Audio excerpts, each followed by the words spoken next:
Chers amis, bonjour et bienvenue en ce dimanche au rendez-vous du partage des pains spirituels. Nous sommes rendus au 6e dimanche après Pâques, en ce 17 mai 2020. Et dans l'Évangile, il est question d'une promesse. Jésus promet quelque chose de merveilleux, un don à ses apôtres. C'est la promesse de l'Esprit Saint. Premier don fait aux croyants. Mais par expérience, nous connaissons que nous pouvons être fermés à une proposition à un moment donné de notre vie, puis être ouverts à la même proposition à un autre moment. C'est typiquement humain, c'est le temps de la délibération, de la réflexion, et on se reprend, on se ravise. Et c'est important, surtout lorsque, à ce moment-là, on choisit le bon chemin. C'est ce qui arrive au peuple des Samaritains. Rappelons-nous, la Samarie est une région de mauvaise réputation aux yeux des Juifs. C'est pourquoi les disciples ont regardé Jésus d'une manière curieuse lorsqu'il s'est entretenu avec la femme samaritaine dans Jean au chapitre 4, au bord du puits de Jacob. Mais Jésus, s'étant rendu en Samarie, n'a pas été accueilli. Mais dans l'un des textes de ce dimanche, on voit Philippe aller proclamer l'évangile de Jésus et il est accueilli.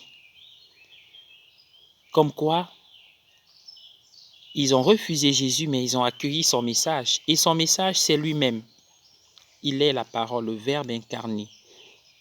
Donc, ils ont accepté Jésus ressuscité par Philippe qui les a évangélisés. Et c'est merveilleux. C'est l'occasion de rendre grâce.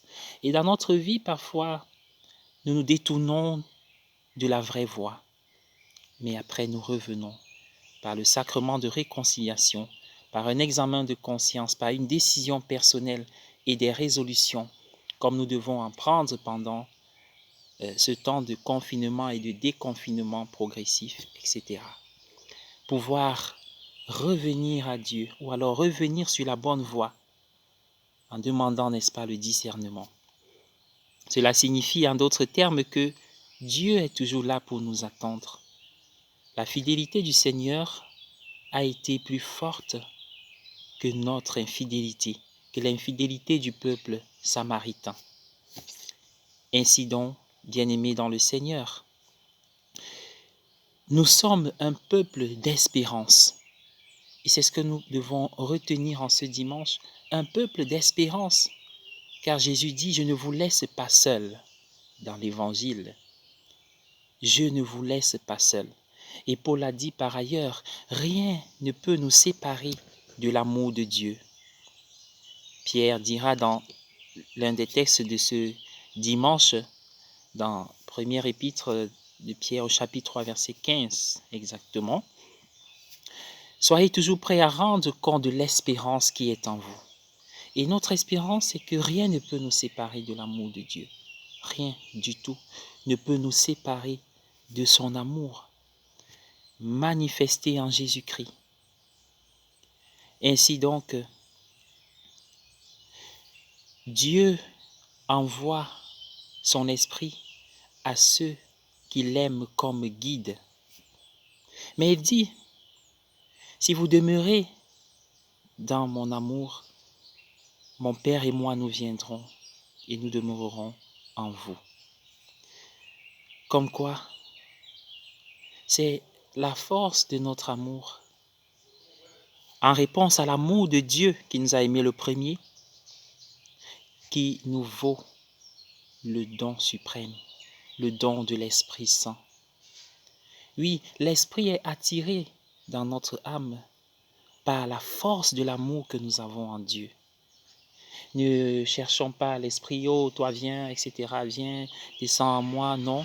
C'est un cheminement, une démarche, et c'est le cœur aimant, brûlant d'amour qui attire comme un aimant le cœur de Dieu, qui nous a aimés en premier, il ne faut pas l'oublier.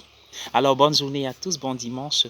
Père Omer Billy Dangan, nous terminons par cette louange qui nous parle.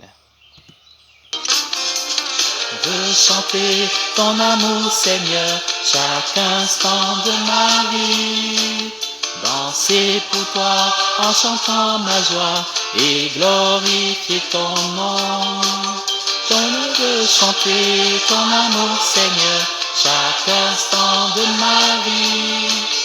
Danser pour toi en chantant ma joie et glorifier ton nom. Ton amour, Seigneur, est plus fort que tout. Nous donner la vie, nous embraser par ton esprit. Gloire à toi, je veux chanter ton amour, Seigneur, chaque instant.